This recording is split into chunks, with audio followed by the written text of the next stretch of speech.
2026 সালের পশ্চিমবঙ্গের বিধানসভা নির্বাচনের ডাকে কাঠি পড়েই গেছে। অফিসিয়ালি দেখতে গেলে রাজনৈতিক বিশেষজ্ঞরা যেটা বলছেন যে 2026-এর ফেব্রুয়ারি মাসেই এই রাজ্যের ভোটের নোটিফিকেশন জারি হয়ে যাবে। এটা 25 মার্চ, অর্থাৎ অফিসিয়ালি 11 মাসও হাতে নেই। তৃণমূল নেতৃত্ব মমতা বন্দ্যোপাধ্যায়, অভিষেক বন্দ্যোপাধ্যায় ইতিমধ্যে তৃণমূলের কর্মী সমর্থকদের মাঠে নামিয়ে দিয়েছেন। বিজেপির অনেক নেতা এখনো মনে করছেন আরো 1.5 বছর বাকি আছে। কিন্তু কথা হচ্ছে এই মুহূর্তে কিন্তু বিভিন্ন রাজনৈতিক দলের পারমুটেশন, কম্বিনেশন, কার সঙ্গে জোট, কার সঙ্গে আঁতাত, কার সঙ্গে ঘোট, এগুলো নিয়ে আলোচনা শুরু হয়ে গেছে।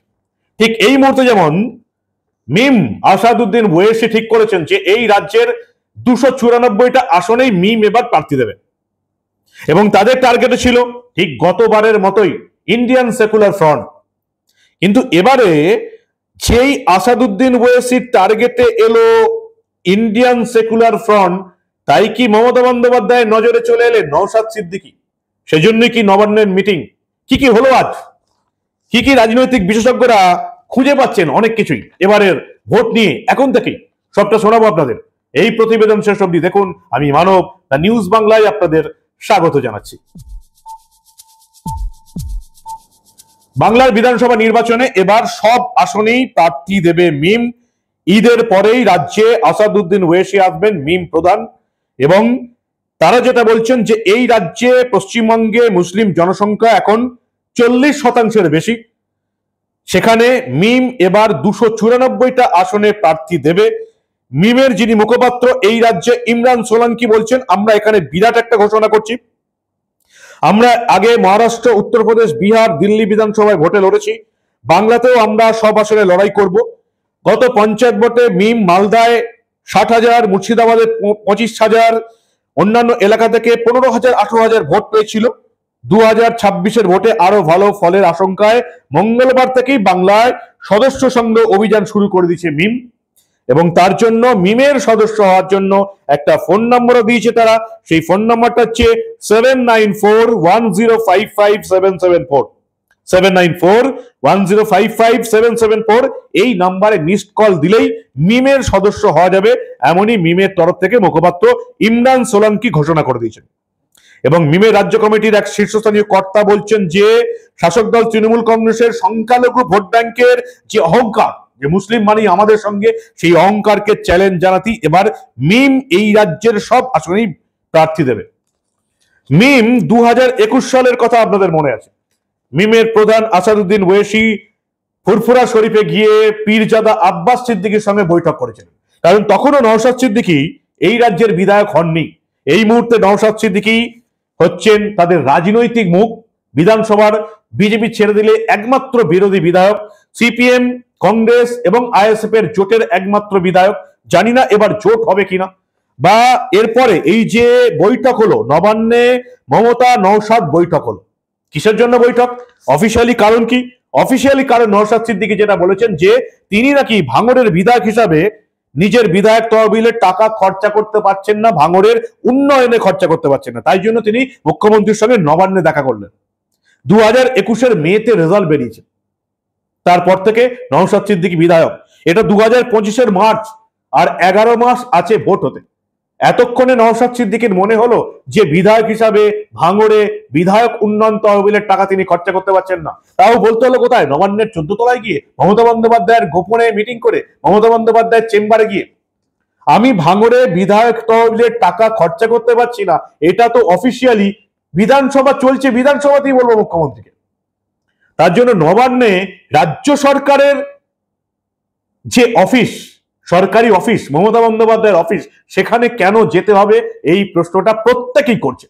এবং আপনারা জানেন যে লোকসভা ভোটের সময় কিন্তু 2-4 বার ঘোষণা করে দেওয়া হয়েছিল যে আমি ডায়মন্ড হারবার লোকসভায় দাঁড়াবো। 2 বার ঘোষণা করার পর, ফাঁকা আওয়াজ দেওয়ার পরই এই নওশাদ সিদ্দিকীকে আর খুঁজেই পাওয়া যায়নি।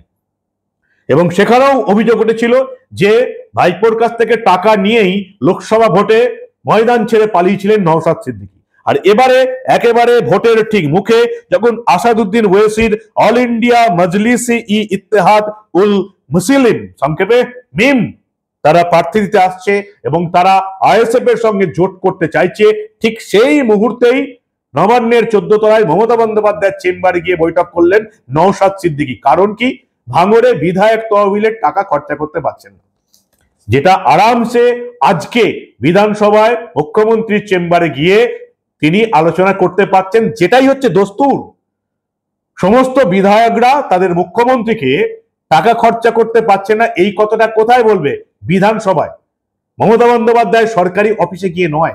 তাহলে আসাদুদ্দিন ওয়েসির নজরে বাংলা আর মুখ্যমন্ত্রী মমতা বন্দ্যোপাধ্যায়ের নজরে নওশাদ সিদ্দিকী। এমনটা কি হতে পারে না? যদিও এই কথাটা বলা ভোটের 11 মাস আগে, অনেকটাই আগে বলা হয়ে যাবে, এমনটা তো হতেই পারে যে বিজেপিকে আটকাতে এবং আসাদুদ্দিন ওয়েসির মিম যাতে মুসলিম ভোটে ভাগ বসাতে না পারে, এমনও হতে পারে মমতা বন্দ্যোপাধ্যায় ইন্ডি জোটের সঙ্গে জোট বাঁধলেন। সিপিএম, আইএসএফ এবং কংগ্রেসকে তিনি সিট ছাড়লেন, যেটা কংগ্রেসের সভাপতি শুভঙ্কর সরকার আগেই মোটামুটি হিন্টস দিয়েছেন। সিপিএম নেতা বিমান বসুও কিন্তু আপত্তি ছিল না তৃণমূলের সঙ্গে জোট করার, কারণ তাদের প্রধান শত্রু এই রাজ্যে ক্ষমতায় না থাকা বিজেপি। এমনটা তো হতেই পারে যে তৃণমূল ইন্ডির সঙ্গে জোট করে আইএসএফ কে 3-4টে, সিপিএম কে 3-4টে, কংগ্রেসকে 3-4টে সিট ছেড়ে দিল, হতেই পারে। রাজনৈতিক আঘাত, সম্পর্ক, ভোটের আগে জোট, এটা যে হবে না এ কথা তো কেউ বলতে পারে না। তাই আসাদুদ্দিন ওয়েসির মিমের মুখপাত্র ইমরান সোলাঙ্কি ঘোষণা করলেন, বিরাট ঘোষণা করছি, আমরা এই রাজ্যের প্রত্যেকটি বিধানসভা আসনে প্রার্থী দেবো। তার মানে মিমের সঙ্গে আইএসএফ এর চুক্তি হচ্ছে না, এটা একেবারে পরিষ্কার। আসাদুদ্দিন ওয়েসি ঈদের পর এখানে আসবেন, আমি জানি না ঈদের পর এখানে এসে আসাদুদ্দিন ওয়েসি 2021 ভোটের আগে যেমন বৈঠক করেছিলেন আব্বাস সিদ্দিকীর সঙ্গে ফুরফুরা শরীফে গিয়ে, আমি জানি না এবারে আর এই বৈঠকটার দরকার আছে কিনা।